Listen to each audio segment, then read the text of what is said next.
The River Between is a novel by Kenyan author Ngugi wa Thiongo, first published in 1965. It is a seminal work in African literature, exploring the cultural and political struggles of a Kikuyu community in colonial Kenya.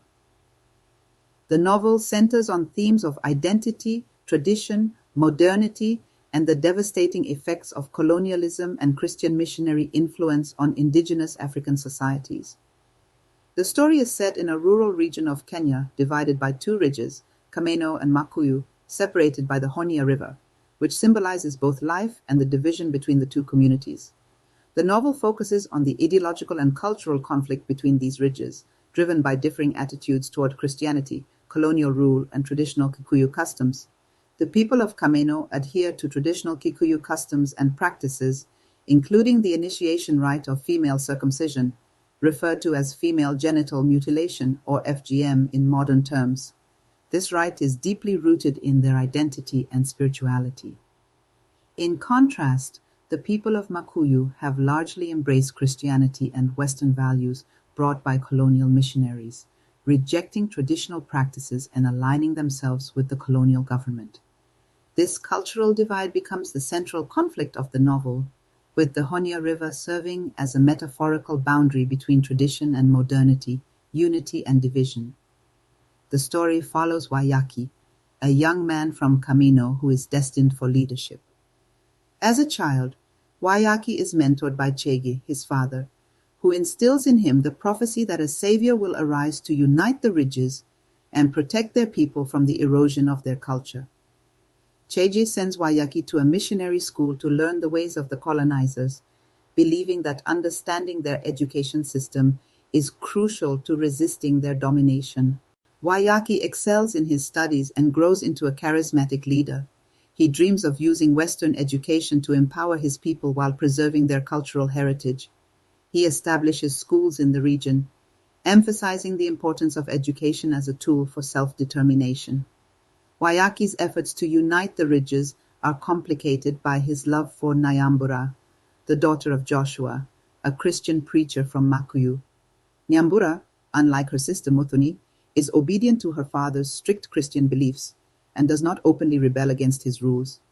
Muthoni, however, chooses to undergo the traditional circumcision ceremony to embrace her Kikuyu identity, defying her father's wishes. Tragically, Muthoni dies from complications following the ritual, deepening the animosity between the ridges and highlighting the dangers of cultural rigidity. Wayaki's relationship with Nyambura is seen as a betrayal by both sides, by the traditionalists for associating with the daughter of a Christian, and by the Christians for threatening their moral and religious principles. This personal conflict mirrors the larger societal tensions in the community.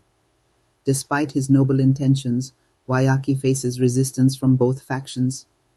The traditionalists view him with suspicion for his association with Western education and his reluctance to take a strong stance in defense of circumcision.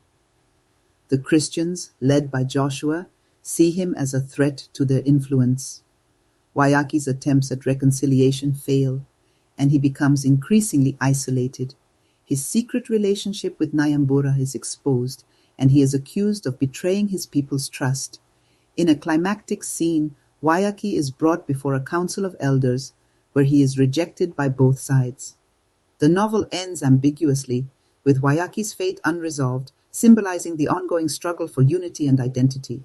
The novel explores the tension between the preservation of Kikuyu customs and the adoption of Western ways, particularly in the face of colonial influence. Wayaki's struggle embodies the challenges of navigating these conflicting worlds.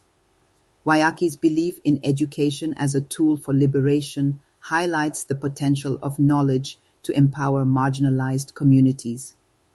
However, the novel also questions whether education alone can resolve deep-seated cultural conflicts. The novel addresses the role of women in Kikuyu society, particularly through the controversial practice of circumcision and the differing choices of Muthoni and Nyambura. It highlights the intersection of gender, tradition, and modernity.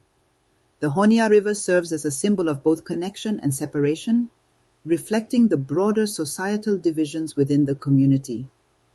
Wayaki's journey is shaped by the prophecy of a savior, but the novel ultimately questions whether one individual can overcome the complexities of societal division.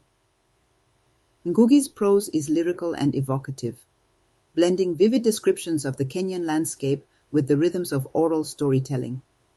The novel is deeply rooted in Kikuyu culture, incorporating proverbs, songs, and rituals that enrich the narrative's authenticity. The narrative is structured around Wayaki's internal and external conflicts, with the story unfolding against the backdrop of historical and cultural upheaval. The ambiguous ending reflects the unresolved tensions that continue to shape the characters' lives and the broader community.